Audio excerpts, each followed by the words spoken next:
انت متصور ان التدخين كان هو السوشيال ميديا بتاعت زمان؟ يعني تبعت لي سيجاره، ابعت لك سيجاره، تولع لي، اقول لك هف، اعمل لك واو على انك بتقدر تاخد على صدرك من غير ما تكح، رغم ان انت مدخن جديد. حاجات من هذا القبيل ومن القبيل التاني برضو. ازاي الكلام ده؟ خليك معايا وانا اقول لك. انا نورهان قاسم وده اخر مترو.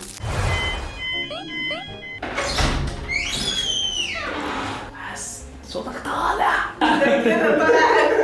اكيد انا مش هقول الحقونا.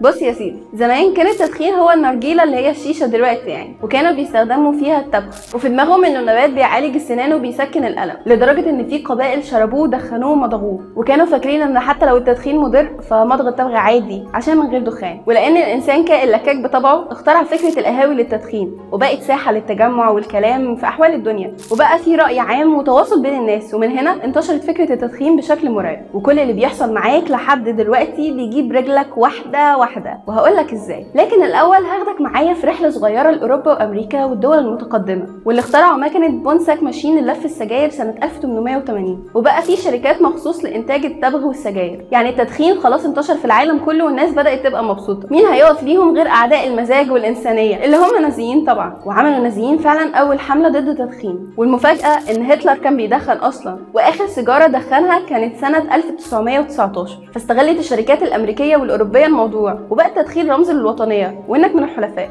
واللي ضد التدخين يبقى في صف هتلر. واستغلوا كمان ان اشهر الممثلين في الافلام الاجنبي في الثلاثينات للدعايه بطريقه غير مباشره. يعني هتشوف الممثل اللي بتحبه بطل في الفيلم وبيشرب سجاير، فتحس ان ده عادي وانك عايز تجرب وتشرب زيه. على فكره في اجيال ورا اجيال كانوا بيدخنوا اقلام الرصاص علشان يقلدوا الممثلين دول. المهم انهم حاولوا كتير يجروا الستات برضه عشان يزودوا الانتاج، ولكن المجتمع دايما كان بيربط التدخين بالست سيئه السمعه، لحد ما طلع في اوروبا ترند حقوق المراه والحريه. قاموا ربطوا الحريه بالتدخين، وان الست حقها تدخن زي الراجل، اللي قادره على التحدي والكليوباترا والشيشه، وقادره على حاجات كتيره بتطلع الدخان من مناخيرها ما شاء الله. يا واد انت يا مدخنه، حلاوتك في الهلس يا طعم من مناخيرك. وبداوا في اختراع منتجات جديده بنكهات واشكال واحجام مختلفه عشان تناسب كل الاذواق. لكن في سنه 1985 اقترحوا من اول قانون انهم يحطوا صور الامراض على علب السجاير، ولكن شركات التبغ حاربوا الفكره لحد ما اتنفذت فعلا بدايه سنه 2000. وبرغم كده، ورغم ان الناس عارفه اضرار التدخين اللي من احدثها